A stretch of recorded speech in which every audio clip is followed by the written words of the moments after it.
Sean todos bienvenidos a esta nueva edición de El Podcast del Multiverso. Los saluda Paco, Tito, Peri, Comicsmen. Y en esta ocasión platicaremos sobre decisiones editoriales controversiales. Sin más ni más, comenzamos.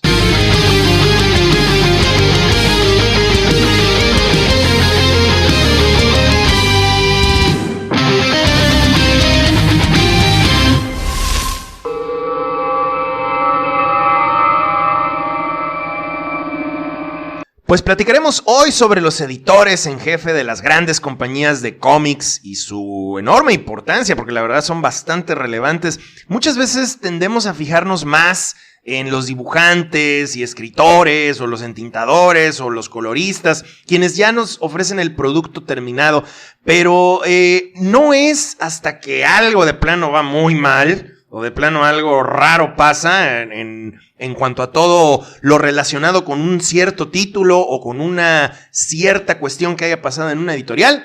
Y es entonces cuando nos acordamos de los editores. O no sé ustedes cómo lo vean. Miren, yo creo que una comparación aceptable podría ser comparar esto con el director técnico de un equipo de fútbol. Por ejemplo, la selección mexicana, vaya. Si todo va bien, todos son lo máximo, todo es grandioso, todo es bonito. Apenas comienza a haber pésimos resultados. ¿Quién es el primero en ser crucificado?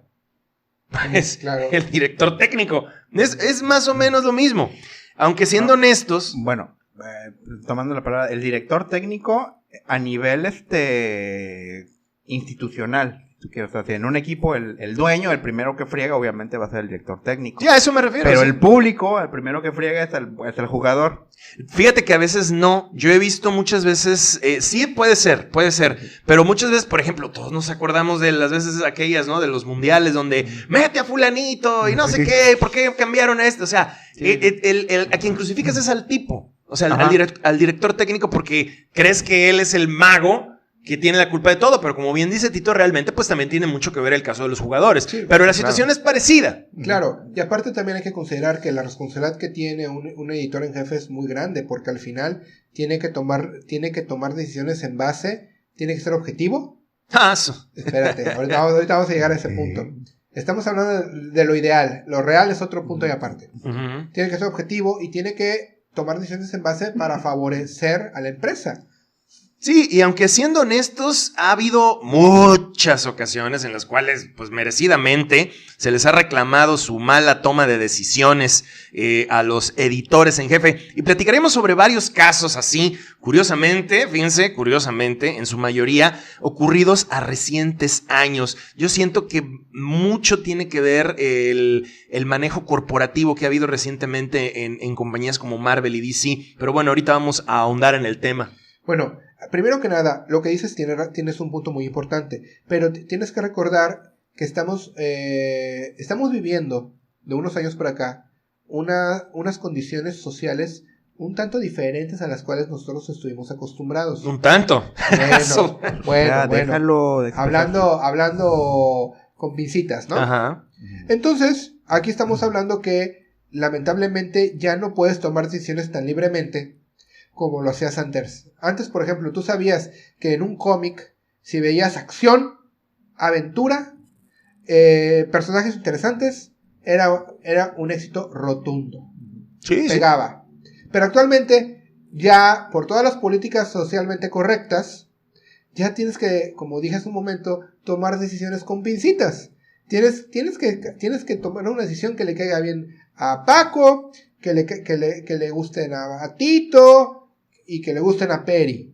Ahora, es más complicado eso, porque estamos hablando de tres personalidades diferentes, tres formas de pensar diferentes y nos tiene que gustar un mismo cómic. Oye, entonces, insultar al cliente no va dentro de eso.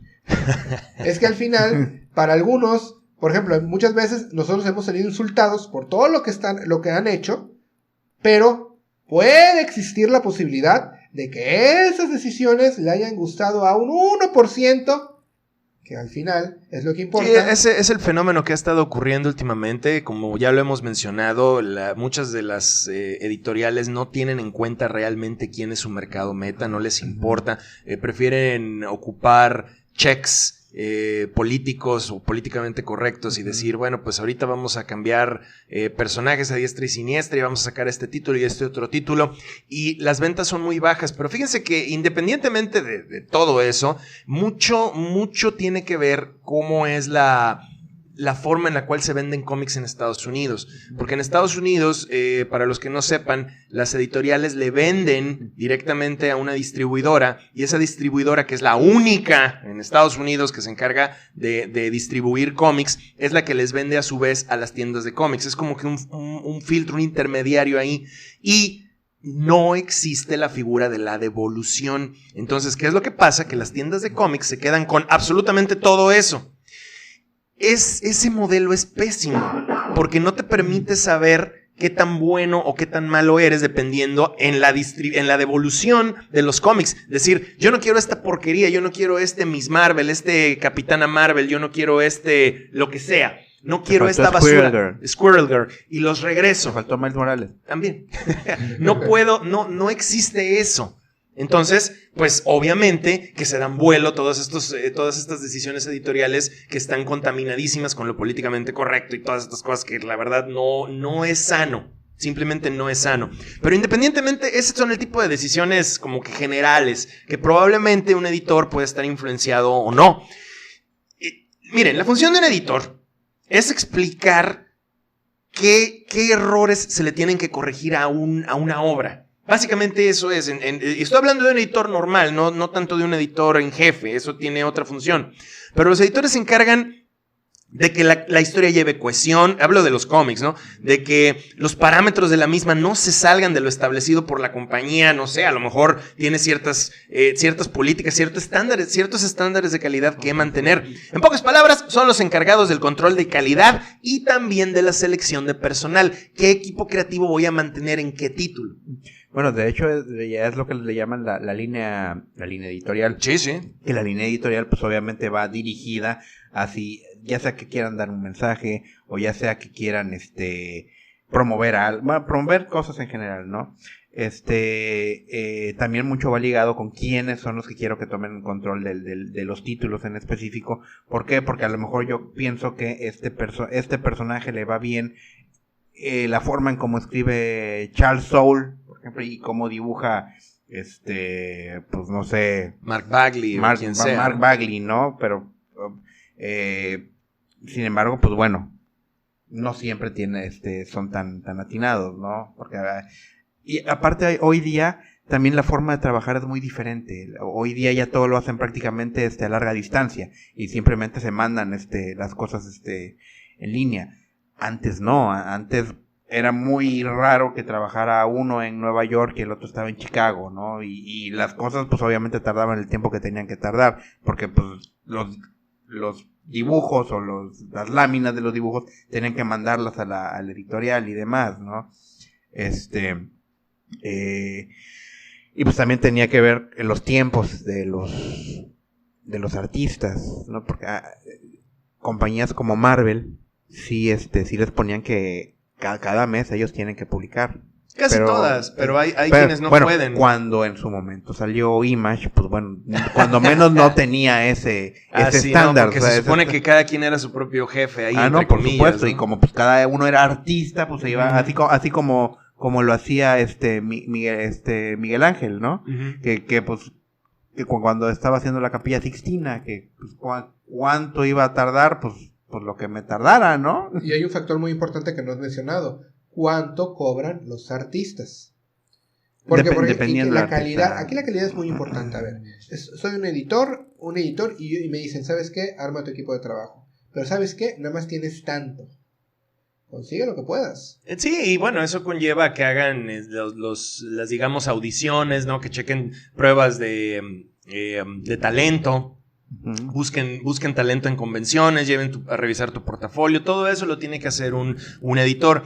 Ahora, un editor en jefe, pues podemos inferir entonces que es quien ve y supervisa todos los títulos y todas las publicaciones de una editorial.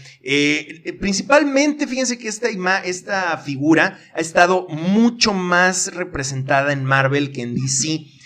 En DC fue hasta últimas instancias que tuvieron a un editor en jefe muy, muy notable, pero antes los editores en jefe de DC estaban un poquito más como que en las sombras. Y en Marvel no, en Marvel sí sabías que, pues bueno, Stan Lee fue el que empezó, o sea, siendo el editor en jefe en los años 60, y luego de ahí vino Roy Thomas, y luego de ahí vinieron muchos otros en los años 80, Jim Shooter.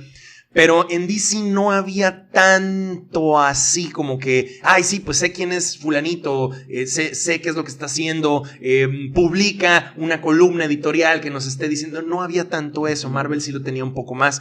Pero no fue sino hasta hace unos años que llegó una persona que ahorita pues también queríamos platicar al respecto porque ya también se fue.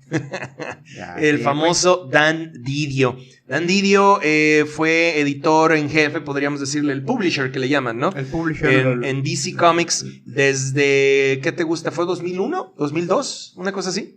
Más o menos. No sé si en esa época ya era editor en jefe, pero sí queda claro que él ya estaba como, cuando menos como escritor en la editorial, ¿no? No sé. Estaba de algo. Sí, digo, no sé a quién le habló bonito o qué es lo que hizo que lo pusieron a cargo de la línea editorial de DC, ¿no? Y se empezó a dar a notar el tipo. Y él hizo durante su estancia en DC muchísimas cosas, se encargó de hacer quién sabe cuántas crisis. Fíjate, que yo me acuerde, hizo Crisis de Identidad, Crisis Infinita, Final Crisis, siempre como que muy, muy tratando de corregir líneas temporales que realmente no necesitaban a veces corregir. Hizo New 52, lo de Flashpoint, muchísimas cosas.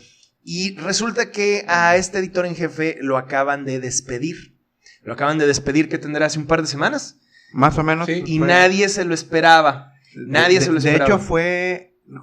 Corrígeme si fue, creo que un poquito antes de la New York Comic Con. Ajá. De hecho, él iba a dar un panel y de repente dijeron, no, pues ya no hay. Ya no. Y bueno, pues vamos a platicar un poco de muchas de las ediciones, tanto buenas como malas, que tuvo Dan Didio durante su carrera, larga carrera de como 10 tantos años, 18 años, 17 años en DC. Sí.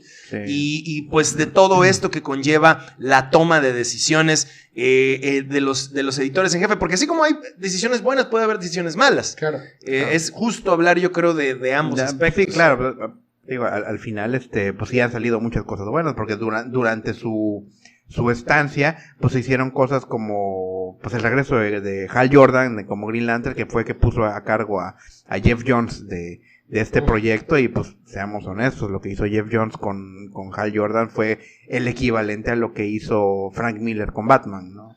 Fíjate que aquí hay algo muy importante que estuvimos platicando fuera de micrófono, en donde siempre está la comparativa entre Marvel y DC, ¿no? Siempre he creído que DC la tiene fácil con sus historias, con sus arreglos. Porque como dijo Paco, han sacado como 1000 crisis. Y en cada crisis arreglan algo o parchan algo, pero y no se siente tanto. Ajá. En el caso de Marvel, sí ha tenido bastantes editores en jefe. Y ha sido una responsabilidad muy grande el tratar de mantener la línea de todas sus historias.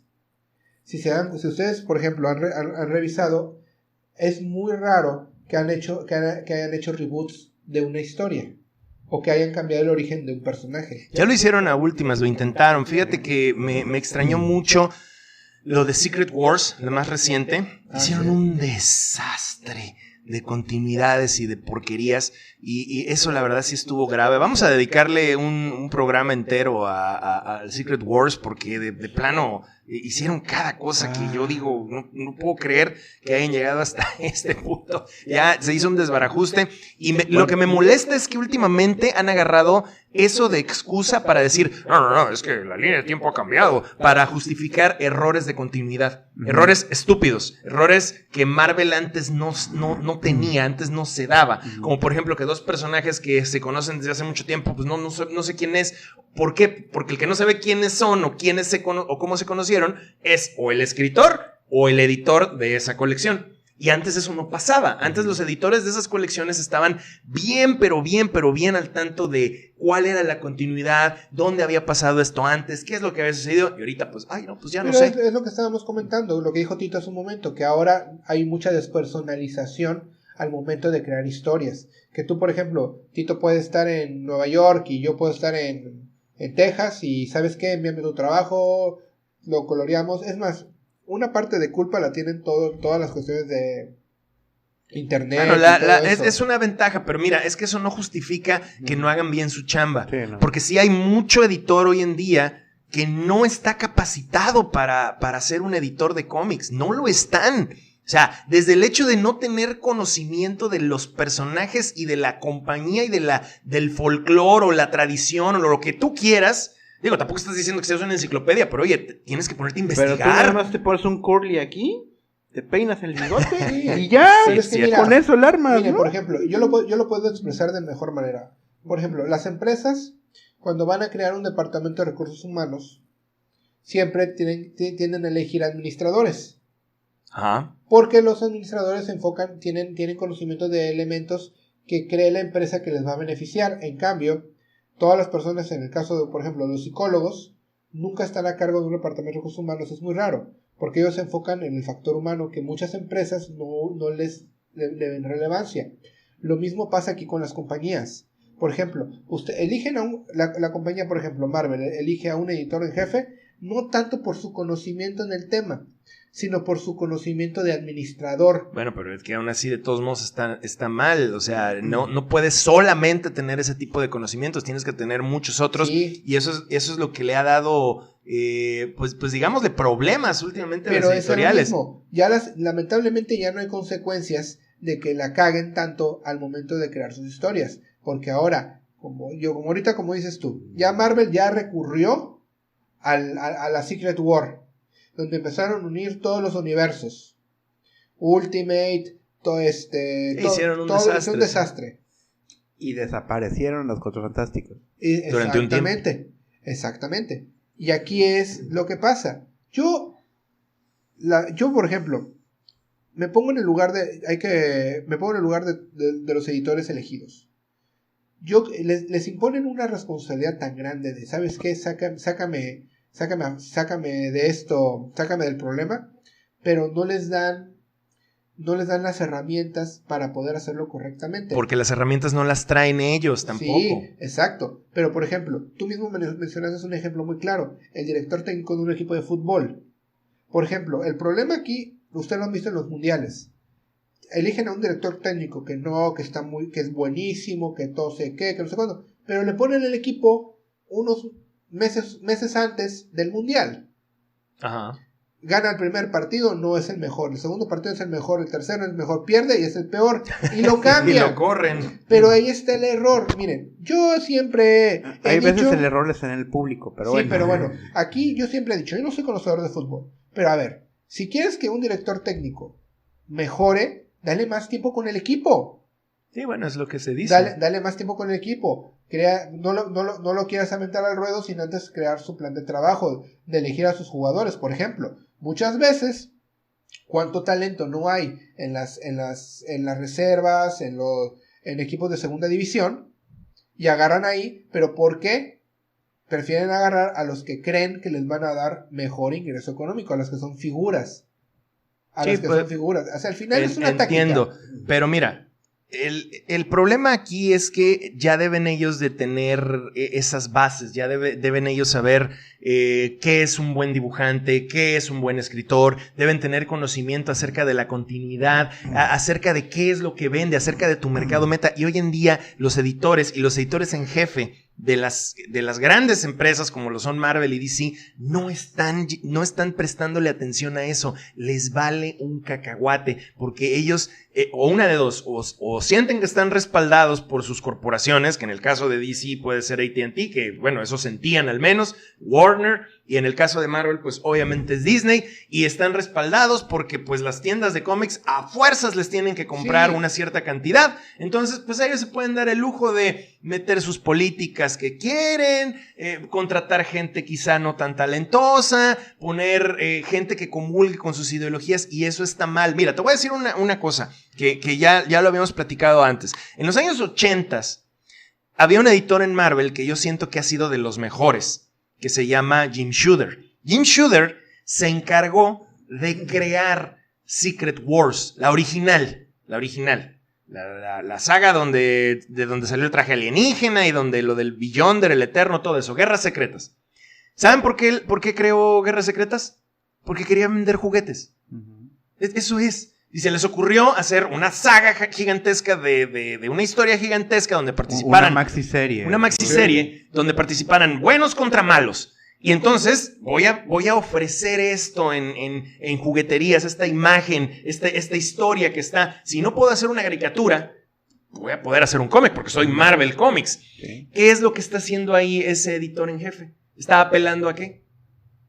Pues a lo que está, pues a su mercado meta, Su mercado beta, que eran los chavos. O sea, y hoy en día eso ya se ha perdido. Bueno, también tenemos que tener en cuenta que 1984, 1985, que fue cuando se publicó Secret Wars, ¿qué teníamos en la cultura pop en ese momento? Sí, por supuesto. El hecho de los juguetes y todo, pero es lo que vendía. Sí, claro. Entonces, yo lo que estoy queriendo demostrar es que ese señor lo que quería era mi mercado meta. ¿Qué quieren los chavos? ¿Qué están viendo? ¿Están viendo en la tele? ¿Están comprando figuras de acción? Eso quiero yo. Y les voy a dar algo que ellos quieren para que a mí me den lo que yo quiero, que es éxito, buenas ventas y que mi industria crezca. Pero tenías mayor no se necesita ser un genio. Pero tenías mayor, ¿cómo se llama? Mayor libertad creativa. No. Déjate la libertad creativa, no va por ahí. O sea, ellos lo que tenían era no una contaminación de ideologías nuevas y extrañas y tampoco un sentimiento de decir quienes no comulguen con esto, yo no los quiero, que se vayan al diablo. No, o sea, a ver, son cómics, no son panfletos políticos. O sea, ¿por qué? Es inexplicable cómo hemos llegado a esa situación como estamos hoy en día. Aunque repito, hay decisiones que han tomado muy buenas, hay otras que de plano son terribles. Claro. Y en cuanto a las muy buenas, bueno, ya mencionamos ahorita eso. ¿Qué otras se les viene a la mente? Jim Shooter apelando a su mercado meta en todo momento. Todos los cómics de los años 80 apelaban a su mercado meta. Pues de hecho, fíjate, cuando Jim Shooter estaba como editor en jefe, pues fue también que pues Stan Lee ya estaba directamente todo lo que era el asunto de relaciones públicas también, ¿no? Entonces, creo que había mucha cohesión en todo esto, porque también teníamos en los años 80, por ahí del 82 fue que salió la primera caricatura del Hombre Araña, ¿no? Bueno, la primera caricatura, o bueno, la segunda caricatura del Hombre Araña. No, ¿dices la de Amazing Friends o la anterior? No, la anterior. La anterior sí es la segunda. Sí, es la segunda. La primera fue la de los 60. Y pues es que la siguiente, la de Amazing Friends, creo que fue 1 año o 2 años después, ¿no? Vaya, al final no era mucha la diferencia, inclusive era el mismo estilo de dibujo y demás, ¿no? En los años 70, no sé si ya estaba Jim Shooter en ese entonces, pero sí estaba Stan Lee, ya trabajando directamente, pero Stan Lee se salió y fue que entró Roy Thomas ya como editor en jefe también, ¿no? Que igual estaban sacando series de televisión con los personajes, ¿no? Sobre todo la de Incredible Hulk, que creo que fue la más fuerte. Sí, porque la de Spider-Man, ¿no? pues como que... No, pues fue una temporada, creo, no sé si fueron 11 capítulos, 7 capítulos, menos, no sé, ¿no? Creo que fueron menos. O la del Capitán América. También, sí. O la de... Creo pues que ya, la de Hulk. había una de... Bueno, no sé si había una de... un capítulo del Doctor Strange hubo por ahí, pero... Sí, vaya, no había... No, y en los años 80 también, pues, aquel piloto que sacaron de la caricatura de los Hombres X, eso fue a finales de los 80, sí. Con animación japonesa. No, era el tipo de animación era muy parecido al de Amazing Spider-Man and His Amazing Friends. Bueno, el sample que tú dices sí fue coproducción japonesa. O sea, lo que pasa es que ellos animaban con personas de Oriente, o sea, con compañías de Oriente. De hecho, en Amazing Friends tuvo, creo que su última temporada o la segunda temporada fueron nada más 3 episodios. Sí. Y cada episodio era el origen de uno de ellos. Sí. Eso fue dibujado por compañías japonesas. Uh-huh. Pero sí, definitivamente, gente como Roy Thomas, por ejemplo, decía, bueno, ok, Hulk aparece en la tele, bueno, pues voy a darle a su cómic ciertas características para que pues ambas versiones de los personajes puedan coexistir. Uh-huh. También otra cosa que hizo Roy Thomas fue que él fue el quien decidió que Marvel publicara género de espada y hechicería. Él fue el que dijo, no, mira, Conan es un personaje que existe y yo lo conozco y vamos a ver. Y Stan Lee decía, no, como que no me late. Y el otro estuvo machacando, hasta que le dieron chance y fue un éxito. Sí. O sea, y eso le ayudó a la compañía mucho. Otro caso que me viene a la mente, pero ya muchísimo más reciente, el de Joe Quesada, que ahorita vamos a platicar acerca de ese editor en jefe.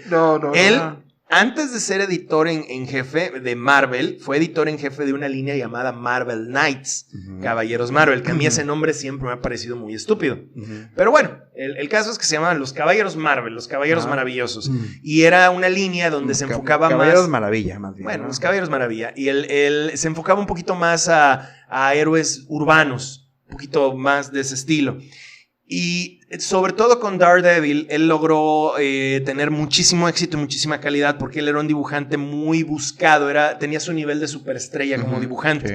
Entonces se le ocurrió invitar a Kevin Smith, que en aquel entonces pues, ya tenía una cierta fama como director de películas geek, podríamos decirle, ¿no? Que con elementos geek. Sí, elementos geek más bien, porque al final eran comedias que tenían ciertas cosillas. Elementos. ¿No? Y bueno, pues fue un éxito toda su saga de Daredevil. Agarró a Punisher, fue una basura primero, pero después se le ocurrió hablarle a Garth Ennis y a Steve Dillon, que fueron los creativos encargados de Preacher. Ajá. Y pues de ahí fue un éxito. Y empezó a tener cierta cantidad importante de éxitos Joe Quesada. Y después lo mandaron a ser editor en jefe de Marvel. Y empezó a generar muy buenas ideas. O sea, realmente fue una época sana. Fue 10 años, si mal no recuerdo, editor en jefe. Un poquito más. Sí, fue un poquito más. Un poquito más de 10 años.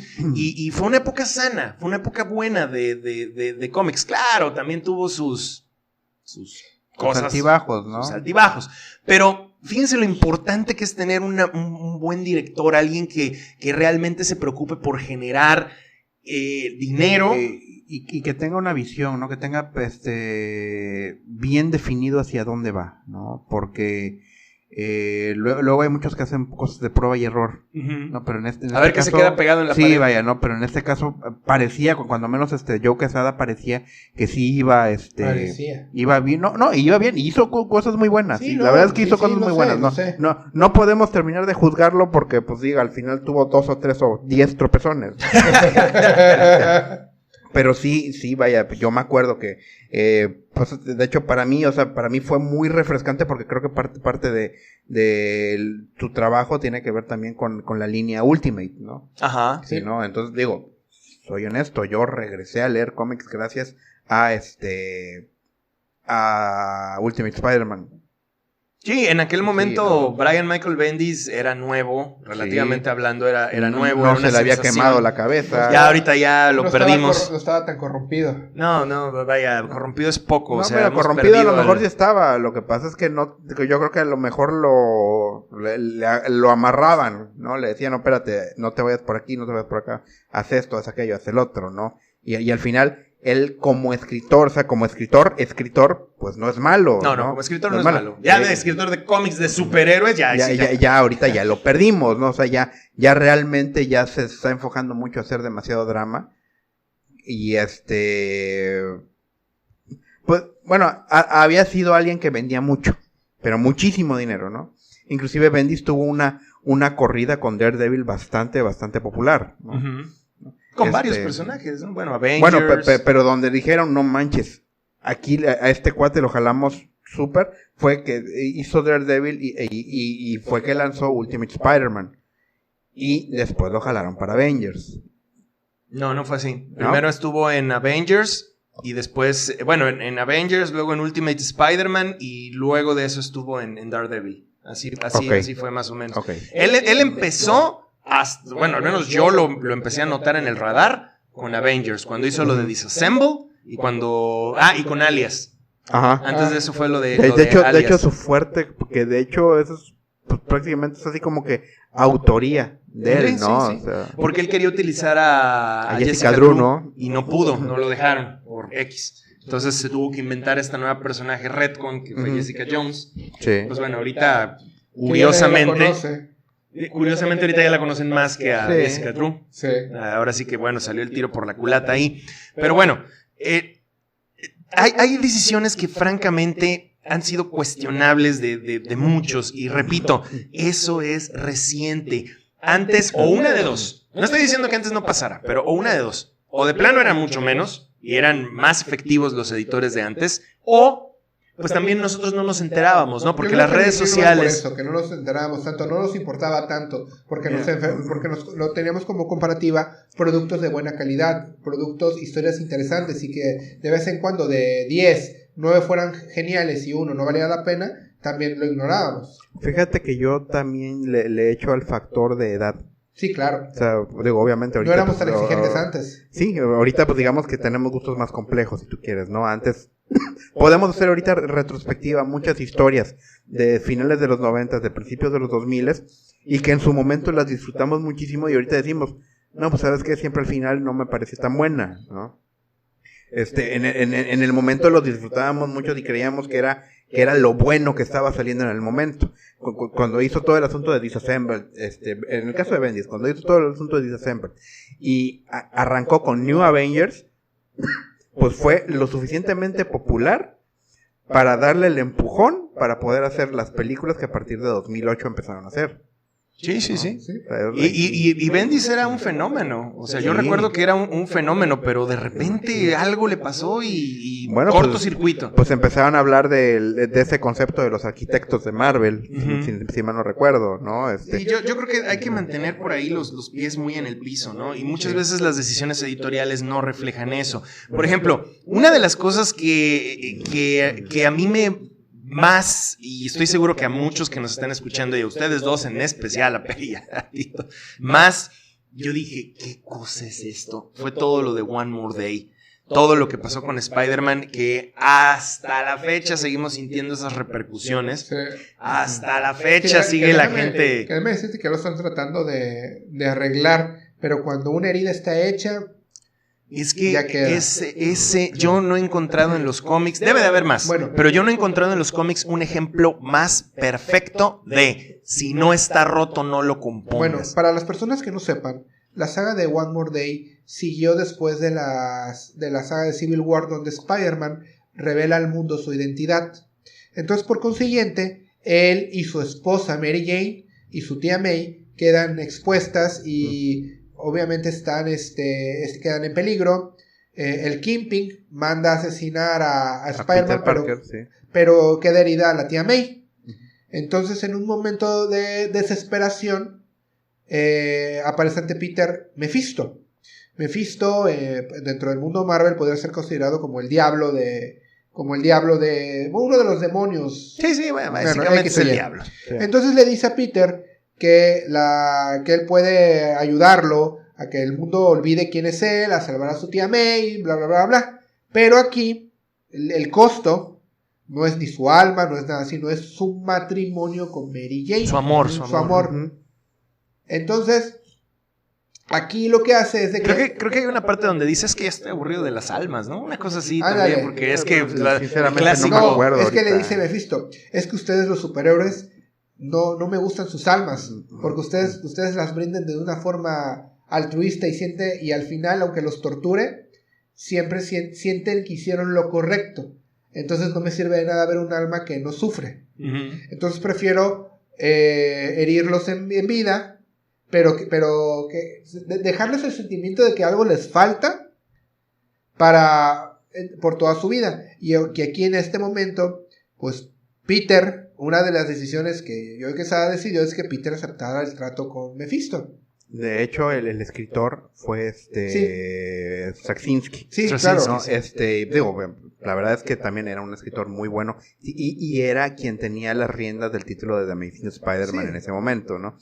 Aquí, digamos que lo curioso es que quien dibujó la historia que rondó en los 3 títulos del Hombre Araña fue precisamente Joe Quesada. Joe Quesada, pues, primero que cualquier cosa fue dibujante, ¿no? Fue dibujante en DC, empezó como dibujante en Marvel, inclusive él hizo su propio personaje en Event, y su propia, así como que editorial que se llamaba Event Comics, ¿no? Que creo que duró 2-3 meses y ya no hizo su propio personaje, que era Ash, el bombero, ¿no? En fin, ¿no? Pero pero sobre todo se hizo muy popular cuando estuvo en Valiant dibujando a Ninjak. si Y mal a no Exo recuerdo. Manowar, creo también. Y Exo Manowar, ¿no? En fin, ¿no? O sea, es un personaje, era un dibujante bastante bueno, a finales de los 90. No, finales, no, perdón, durante todos los 90, sí. principios de los 90, ¿no? Digo, y cómo olvidar aquella saga de la espada de Israel, ¿no? Ahí fue, esa fue la que lo volvió famoso. Sí, la que todo el mundo lo volteó a ver, porque la verdad es que es fue una muy buena historia, fue de Danny O'Neill, si mal no recuerdo. A la O'Neill, fecha sí. sigue teniendo buena aceptación esa historia. Sí, vaya, no, y a la fecha yo la recuerdo con mucho gusto, Es con una mucho historia disfrute, también ¿no? atemporal, que si tú la pones actualmente a leer, muchos van a decir eso es una obra de arte. Sí, Y lo más triste es que ya todo lo que era el legado de Israel ya desapareció, Sí, creo, claro, o sea, claro. ya Que lo eso es deformaron es por lo que completo, estábamos ¿no? hablando de que DC la tiene fácil. Por querer borrar dos o Más tres bien errores. la tiene adentro, cabrón. Sí, por eso. Por querer borrar 2 o 3 errores, borran todo hasta lo bueno. Ahora, regresando al tema de One More Day. Quiere Joe Quesada, decide un día, se para, amanece, ve el sol y decide: Spider-Man tiene que ser soltero porque estar casado es un problema y no puede identificarse una persona joven con un personaje que está casado y tiene compromiso y tiene vida de adulto. No es porque desde 1988 estuvo casado el personaje, Creo que desde ¿no? antes. Sí. El 88, Bueno. cuando el anual fue en el 88. O sea, dices, por Dios, a ver, el personaje ya tiene una enorme trayectoria de estar casado, de estar con el amor de su vida, de llevar una relación bastante agradable para cualquier lector. Y si no querías eso, pues ya tenías tu porquería esa de Ultimate Spider-Man, que bueno, a mí nada más me gustó el primer año, ya después se desvirtuó completamente.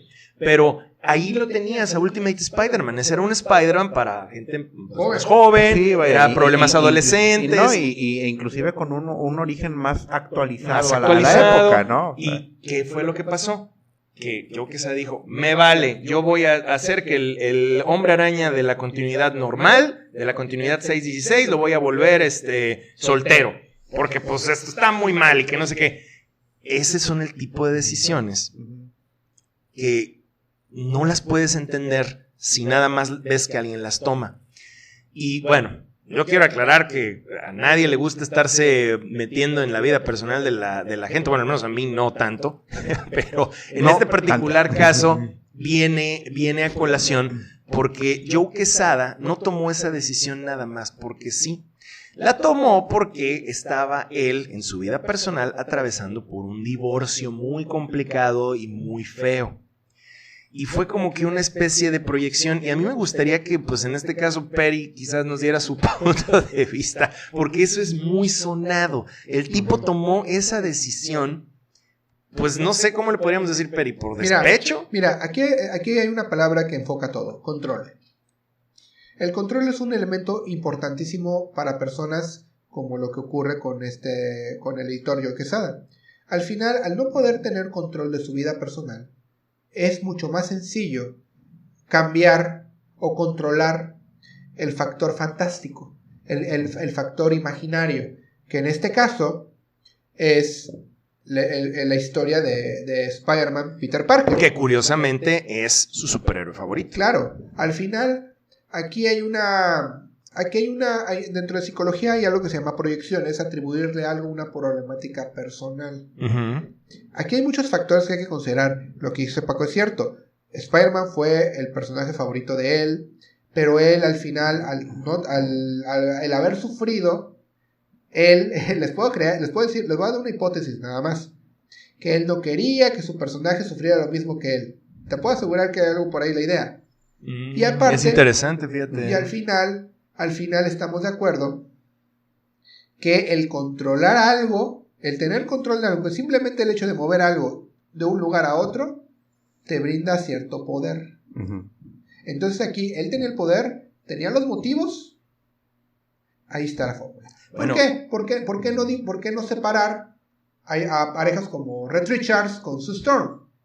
Pues no era su superhéroe favorito. No, pero al final él no tenía tanto control de esa dinámica. Tenía el control de todo. Sí, tenía el control de todo, pero a ver, perdón, ¿qué ibas a decir? No, pero a lo mejor yo siento que el punto que se refiere es que no tenía ese deseo porque pues no eran sus favoritos, no se podía proyectar ahí, yo creo. Pero es una cosa diferente. Claro. O sea, porque al final, desde el momento en que él se aventó dibujar la historia, es porque ya tenemos ahí obviamente un favoritismo, ¿no? Claro, hay un favoritismo enorme. Y muchos editores crean a sus personajes por elementos personales. Los manejan, sí. Claro, Stan Lee no se salva.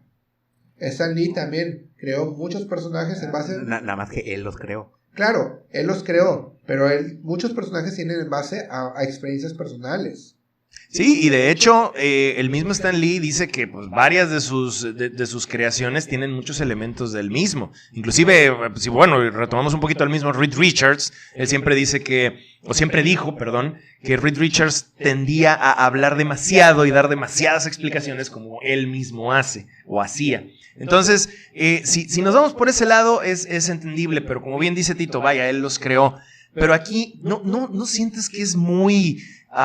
digámosle, muy egoísta haber hecho algo así? Mira, al final, para nosotros sí, para nosotros que somos fans aférrimos del Arácnido, él creció con nosotros.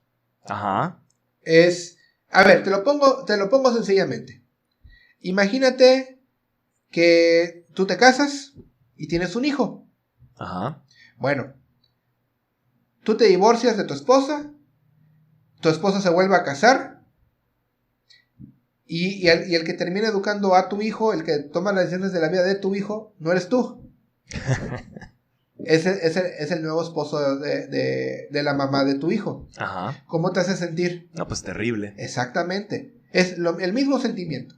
Sí, y te digo, aquí lo feo es no tomar en cuenta que esa no es la mejor decisión para tu público, no tomarlo en cuenta, simplemente decir, es la mejor decisión para mí porque pues yo estoy despechado y me vale.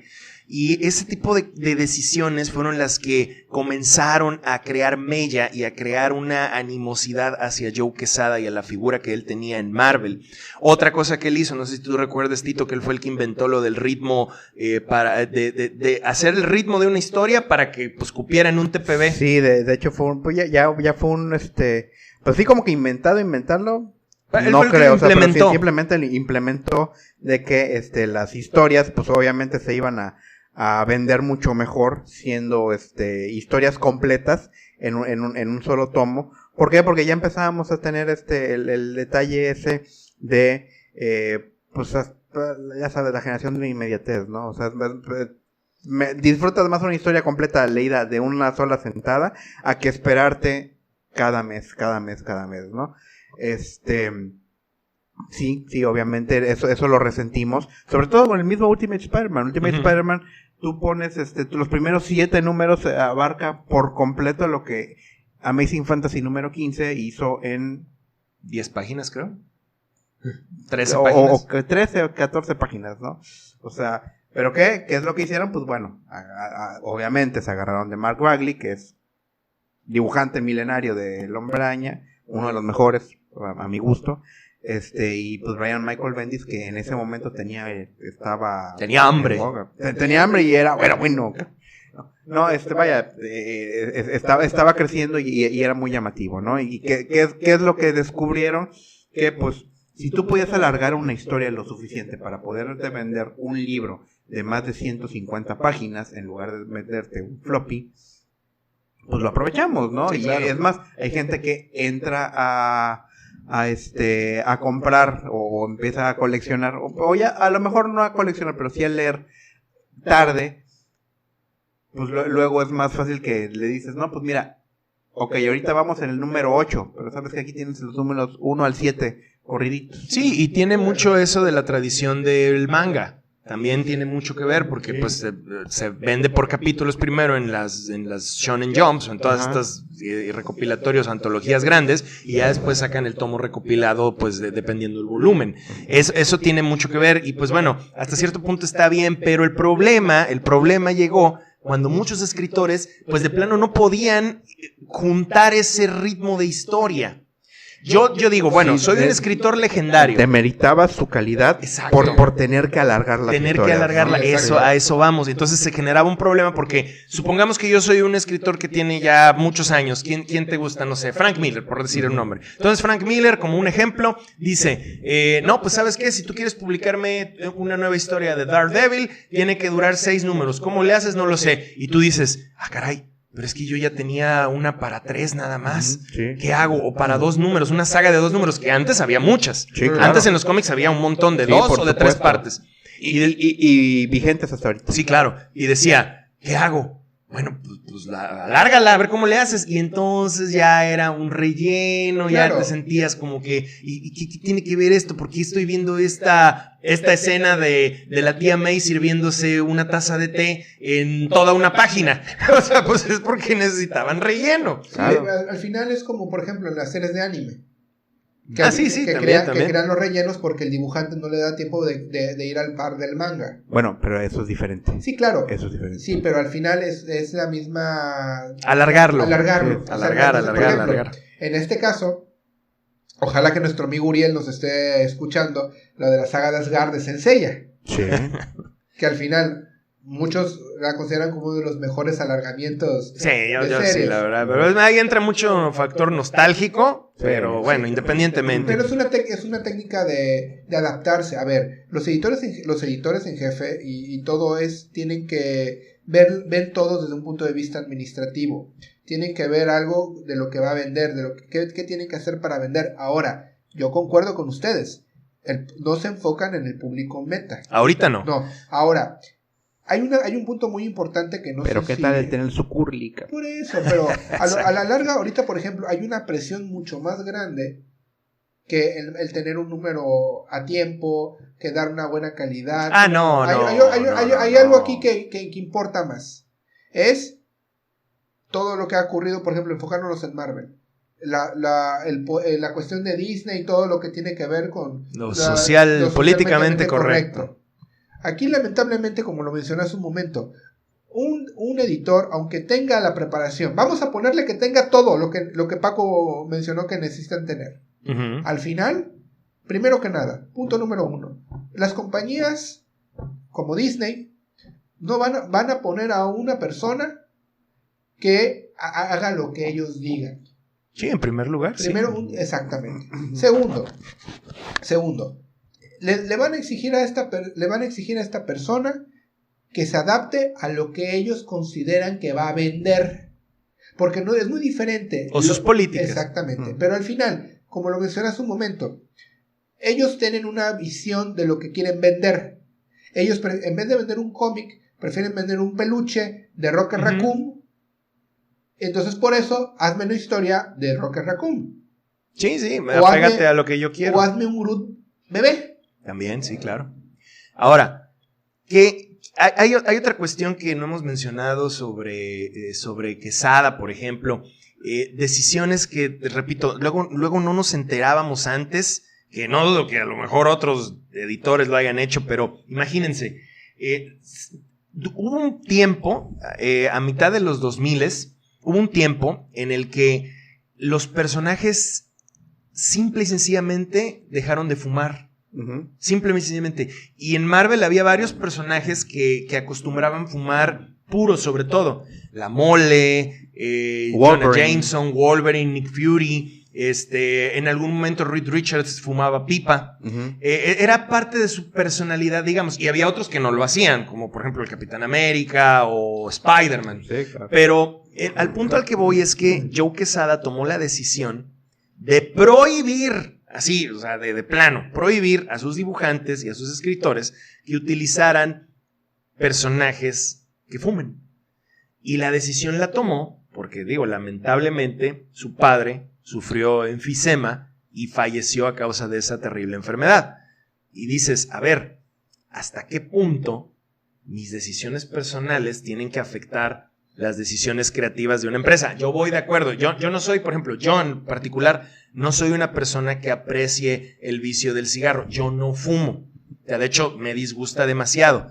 Pero aquí quisiera yo preguntarles a ustedes, ¿dónde está el punto medio entre decir, hago esto por las razones adecuadas No. Hago esto que es adecuado por las razones adecuadas, que sí está muy bien que los superhéroes no fumen y que den el ejemplo de no fumar y lo que tú quieras.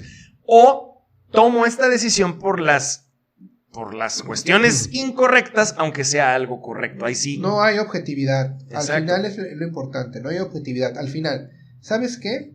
Eso fue antes de One More Day. Sí, claro. Aquí la cuestión es, pues se puede, es un buen mensaje, porque igual que Paco, yo no comulgo con las personas que fumen, pero los motivos no fueron los ideales, no fueron los correctos. Al final, desde el hecho que tu decisión haya sido tomada en base a tus emociones, a tus sentimientos, a tus experiencias, tú ya estás afectando de forma negativa un producto. Sí, de algún modo. Porque al final no existe el balance entre lo que tienes que hacer y lo que sientes. Al final aquí siempre he hablado del balance. Es muy importante. A ver, ¿qué me dice mi cabeza? Bueno, mi cabeza dice que yo tengo que hacer esto, pero mis emociones me dicen que tengo que hacer esto. Lo correcto es que hubiera una concordancia entre lo que piensas y lo que sientes. Aquí, en el caso de esta persona, pues las últimas decisiones que tomó han sido cuestiones emocionales. Sobre todo lo de One More Day, yo creo. Y sigues poniéndole sal a la llave. Es que, oye, no puede ser. O sea, a ver, díganme ustedes, ¿qué ejemplo más perfecto de no está roto, no lo compongas? En los cómics hay que eso. Pues mira, justamente después de eso, se les ocurrió cancelar Spectacular Spider-Man, se les ocurrió cancelar Web of Spider-Man, y volver The Amazing Spider-Man semanal. Entonces, bueno, era 3 por mes. O sea, lo que hizo fue, pues yo creo que ganar dinero, porque quien no compraba Web, quien no compraba Spectacular, ahora tenía que comprar 3 veces Amazing Spider-Man al mes. ¿Sí? Te lo digo porque pues yo me vi en esa necesidad. Tuve que hacerlo, ni modo, ¿no? Sí. Sin embargo, vaya, y te voy a ser honesto, yo en su momento disfruté mucho One More Day. O sea, me gustó porque al final Straczynski es un muy buen escritor. Y lo hizo a fuerzas, ¿eh? No, yo estoy de acuerdo. Es más, yo estoy seguro que lo hizo a fuerzas porque al final le están pagando. Pero lo hizo bien, vaya, independientemente de que pues lo que le pidieron hacer no estaba de acuerdo, él lo hizo bien, o sea, él es profesional y te demuestra que pues es un señor que desde la época de Cazafantasmas, desde que tenía, creo que era Babylon 5, si mal no recuerdo, el que escribió lo que escribía. He-Man también escribió. Escribió He-Man y termina escribiendo Amazing Spider-Man, pues notas cuál es la experiencia que tiene el señor escribiendo, aunque hay historias de Amazing Spider-Man que no fueron tan buenas, ¿no? Digo, tachan mucho el detalle de One More Day, pero muchos olvidan lo que fue Sins of the Past. Ah, no, sí, claro. Que eso fue nefasto, ¿no? Y también todo el asunto del tótem de las arañas, ¿no? También, que a mí en lo personal, igual, en su momento lo disfruté, pero ahorita en retrospectiva te digo que, A mí sí me gustó. Lo de Morlun, sí, ¿no? Y te repito, yo en su momento lo disfruté, me agradó, digo, es que aparte de que era Straczynski con John Romita Jr. y posteriormente Straczynski con Mike Deodato Jr. también, que pues ambos en sus propios derechos son artistas impresionantes, sobre todo creo que esa fue la época donde más disfruté el arte de John Romita Jr., que fue finales de los fue principios de los 2000. De los 2000, sí. ¿No? Y que inclusive se aventaron a hacer, no me acuerdo si fue el número 36, donde se aventaron a hacer de las Torres Gemelas, ¿no? Que estamos hablando de 2001, ¿no? Y que pues no estuvo mal hecho, pero sin embargo, pues bueno, obviamente sabemos que es algo socialmente responsable, por así decirlo, ¿no? Sí, o sea, veías ahí a Kingpin, Magneto y el Doctor Doom con lagrimitas en los ojos y dices, por favor, hazme el favorísimo favor, ¿no? Y el Capitán América haciéndole reverencia a los bomberos, ¿no?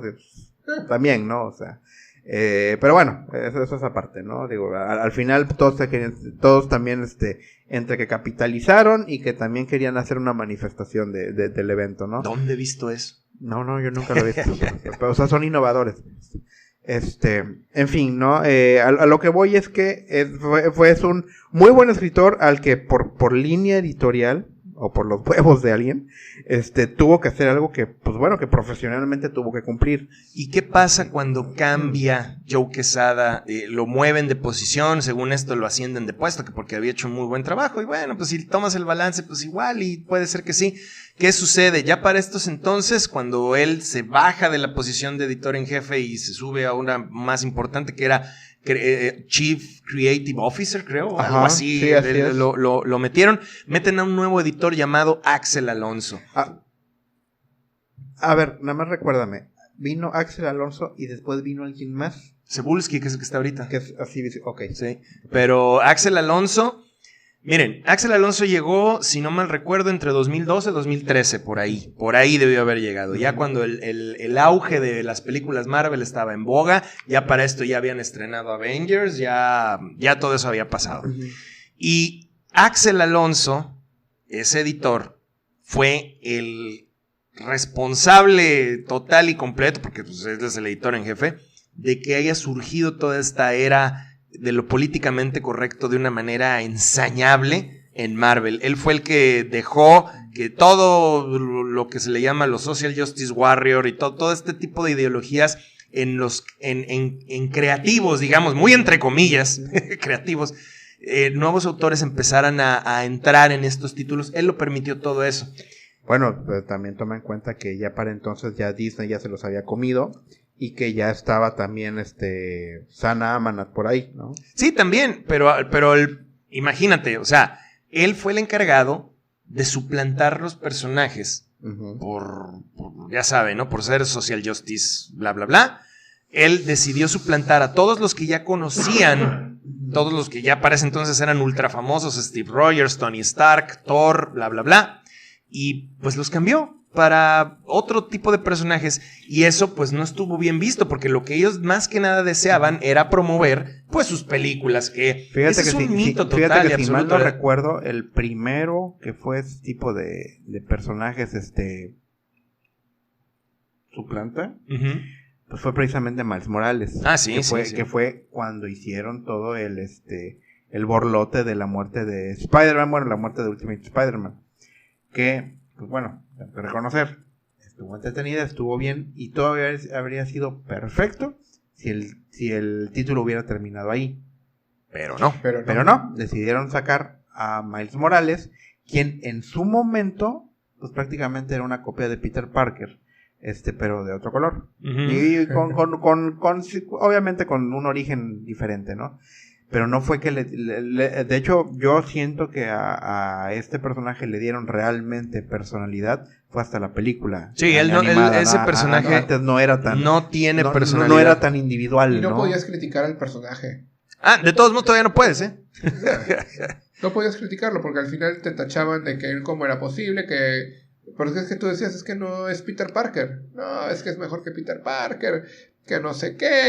No sé quién diga eso. Hay todavía ahorita una secuela de las decisiones que se tomaron durante la época de Axel Alonso que no se ha podido salir de ahí. Fue tan mala su gestión que duró unos años y pues lo removieron hace, ¿qué será? ¿Unos 3 años? ¿Fue 2 años? 2 años, creo que fue hace 2 años. Ajá. Que lo removieron y ya metieron a C.B. Cebulski, que ese editor tenía buena fama porque era un cazatalentos.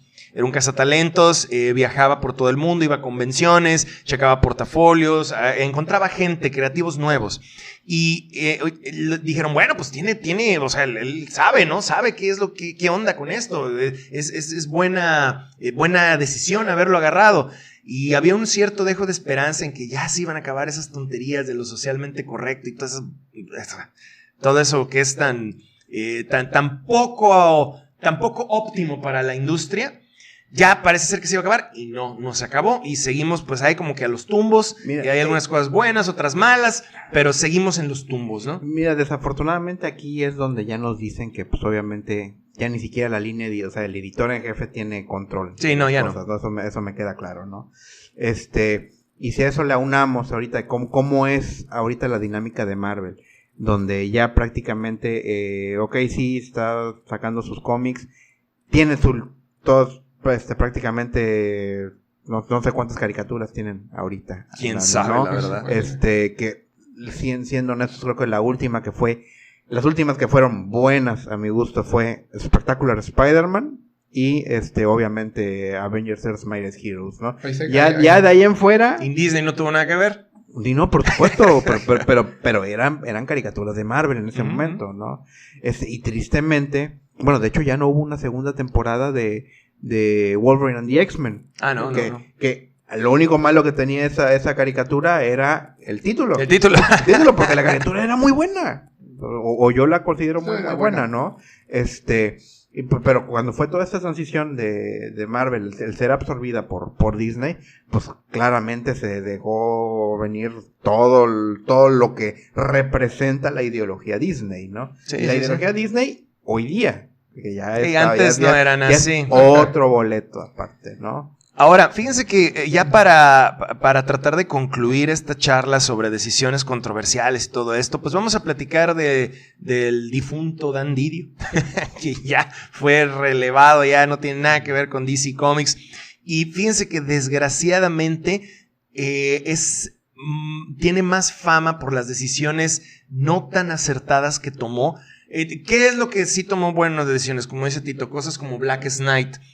Cosas como apoyarse en Geoff Johns, cosas como... Y fíjate que tengo entendido que no la llevaba muy bien con Geoff Johns. Pero de todos modos se apoyaba en él, o sea, sabía dónde estaba el talento. Decía, bueno, pues a lo mejor no coincidimos en muchas cosas, pero es muy bueno. Sí, bueno, digo, tanto que alcanzó la exclusividad de DC, ¿no? Ajá, porque en esa época estaba trabajando tanto para Marvel como para DC, ¿no? Y le dieron su exclusividad. Él creo que escribió como 6 números de Avengers, muy buenos todos. Un poquito más. Muy buenos todos, sí. De verdad, buenísimos. Sí. Y aquí la cuestión fue que dice Dan Didio, yo quiero vender. Y entonces él lo único que quería era vender. No sé, desde mi punto de vista lo que sucedió con él es que quiso apelar a demasiados amos al mismo tiempo. Entonces quedó mal. Cuando tú haces eso, pues quedas mal con alguno. Por supuesto, claro. Entonces, siempre nadie puede quedar bien con todos, ¿no? En parte, él fue también uno de los que ocasionó que mucha de la cultura políticamente correcto se filtrara en DC. Él permitió eso. Él abrió muchas puertas. Abrió demasiadas puertas a gente incorrecta que de políticamente correcto no tiene nada. O sea, para mí eso es algo que no va a llevar a la industria y no la ha llevado a un lugar bueno, porque excluyes a un sector de la población que no comulga con tus ideales. Y eso, pues, está limitando tu mercado meta y está limitando tu número de ventas y las personas a las cuales llegas, cosa que no pasaba antes, seamos sinceros. Claro. Pero bueno, ¿qué es lo malo que hizo New 52? Sí, esa iniciativa fue... Bueno, y es que ya no sé qué tan nada más fue él.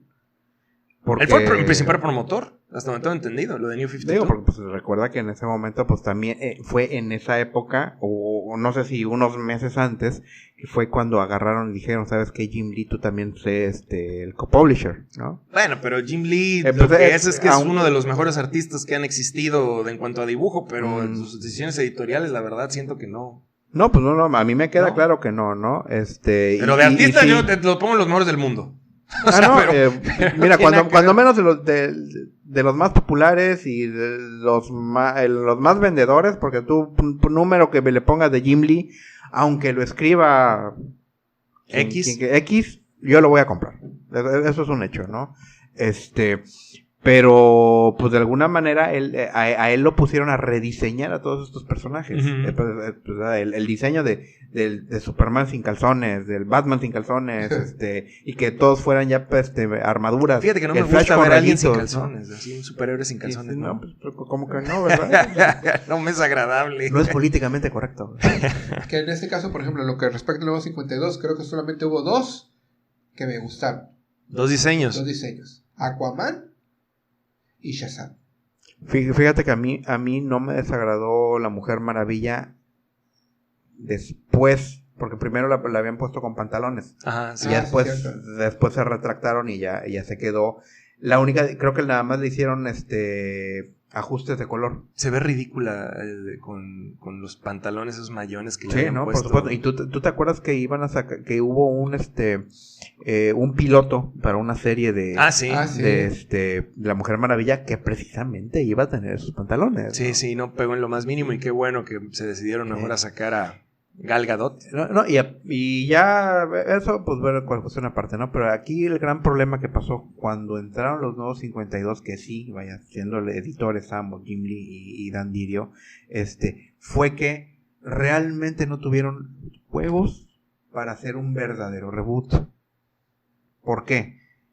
Personajes como Batman y Green Lantern siguieron con su misma línea que tuvieron antes. O sea, no tuvieron ¿Y por qué?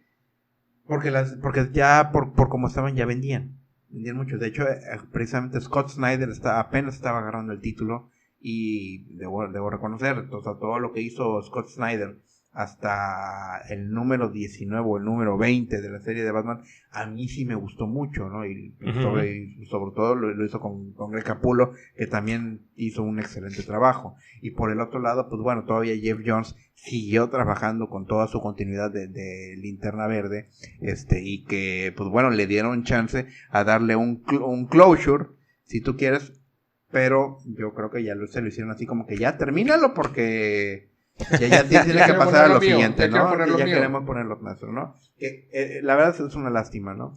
Blackest Night, de lo mejor que hizo, repito. Y la guerra Siniestro fue también. Creo que Flash, mejor todavía. ¿es Flash Rebirth? ¿O es Flash? Es Flash Rebirth y después Flashpoint. Ok. Flashpoint sí fue bueno. Pues sí, pero lo que pasa después es lo que dices. El problema fue el resultado, obviamente, ¿no? Sí. Y ¿sabes qué es lo peor? Que lo mismo se reflejó en su momento en las animaciones.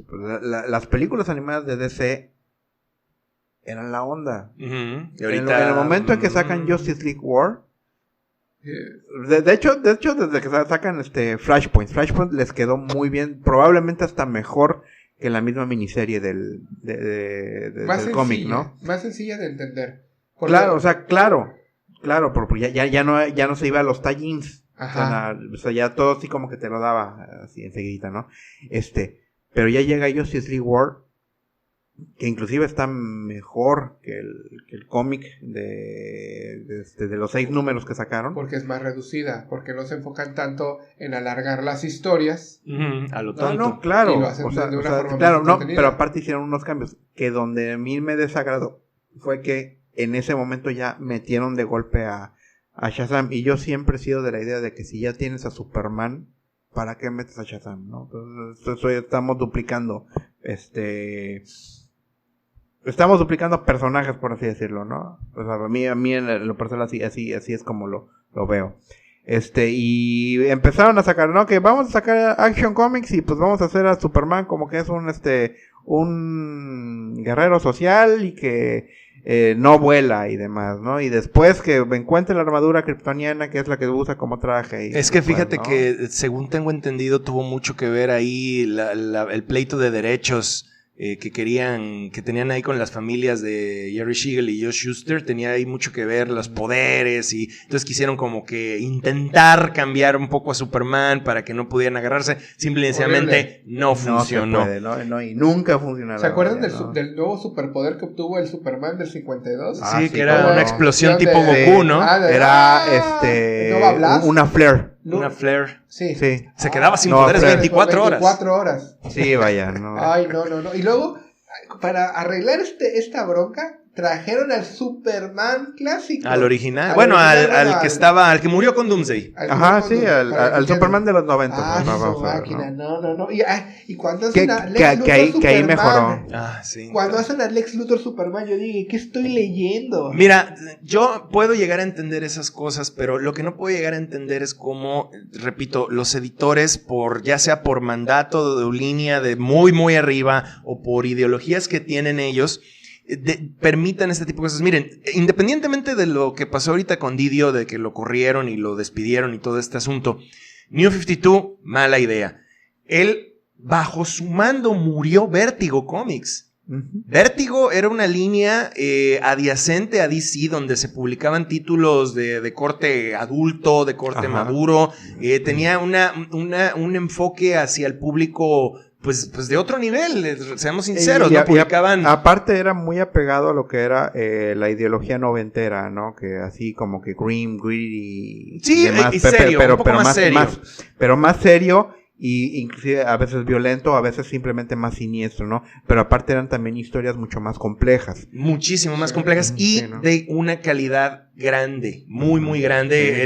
Escritores como Neil Gaiman, como Garth Ennis, el mismo Alan Moore estuvo, bueno, ya retroactivamente, y muchos otros.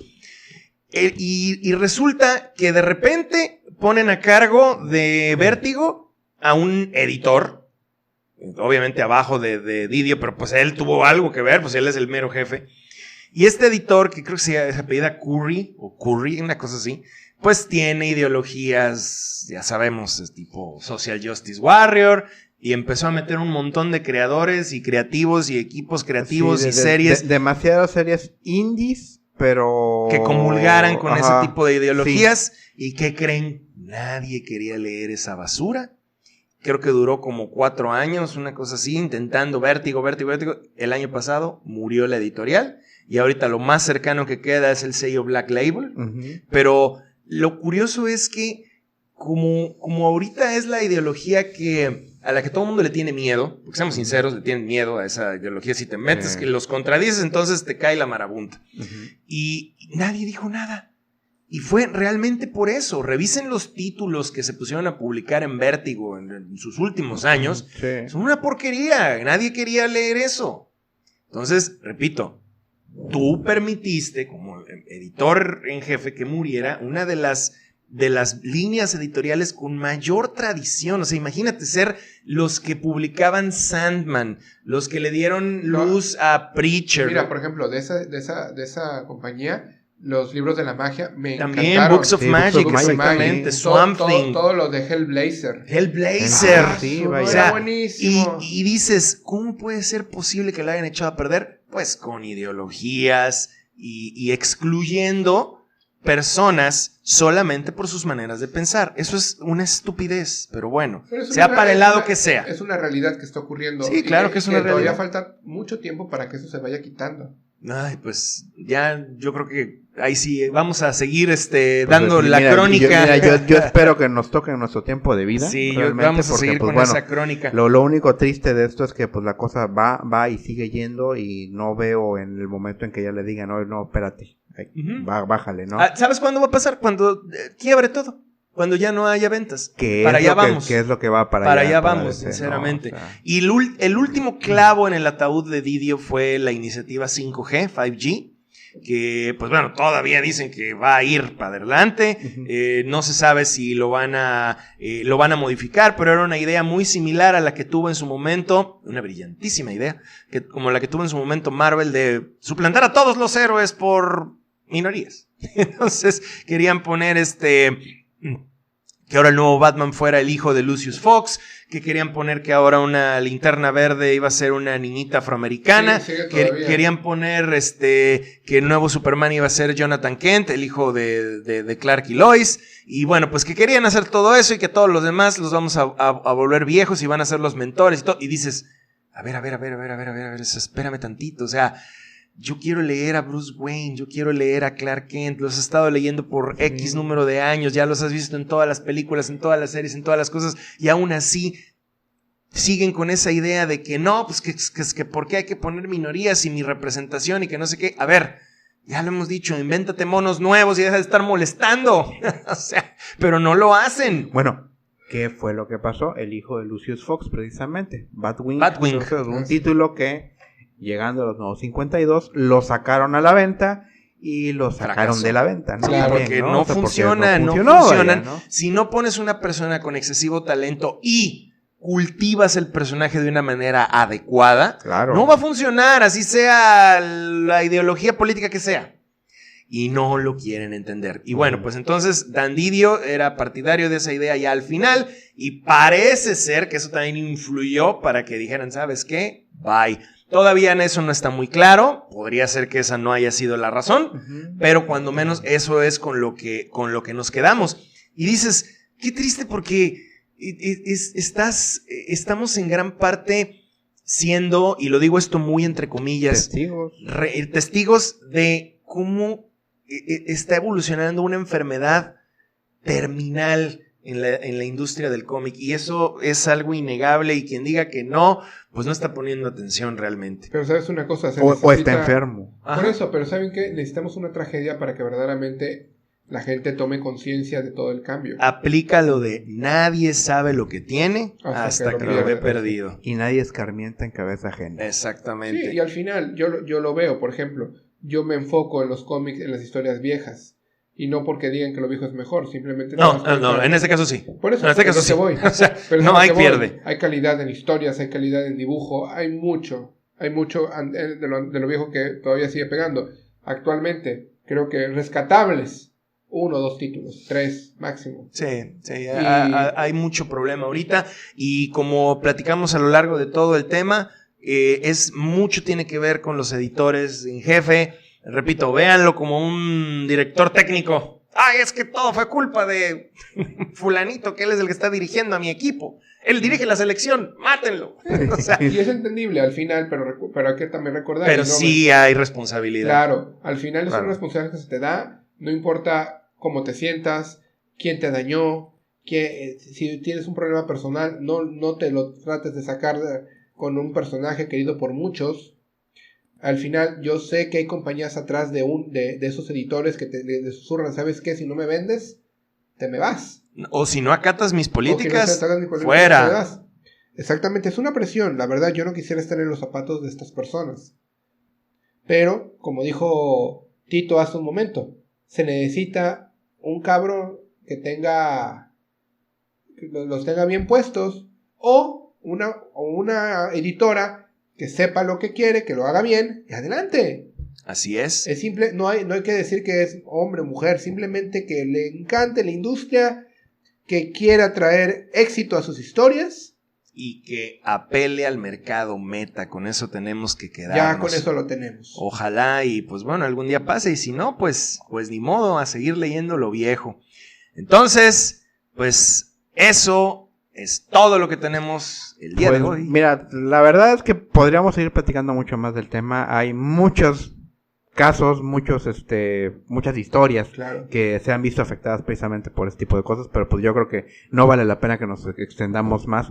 Pero si ustedes gustan que sigamos platicando de esto, pues bueno, yo creo que trataríamos de sacar posteriormente otro programa parecido, claro, o con la misma temática, ¿no? También de decisiones terribles y otras no tan terribles. No, al final podríamos si las personas que nos escuchan quieren, podemos tal vez que nos den algunas historias que ellos conozcan, y ya podríamos dar nuestras opiniones si fueron buenos aciertos o no tan buenos aciertos.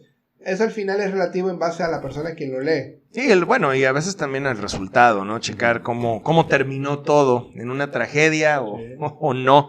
Y bueno, pues por el momento nos despedimos. Eso ha sido todo en Comics Men, el podcast del multiverso el día de hoy. Se despide por el momento Paco, Tito, Peri. Hasta la próxima. Y así llegamos al final de esta emisión de Comics Men, el podcast del multiverso. Les agradecemos infinitamente su fantástica compañía y les recordamos nuestras redes sociales. Estamos en Facebook, Twitter e Instagram como Comics Men Podcast. Todo junto, todo seguido, así como lo oyen. O escríbanos sus dudas, sugerencias y comentarios a comicsmenpodcast@gmail.com.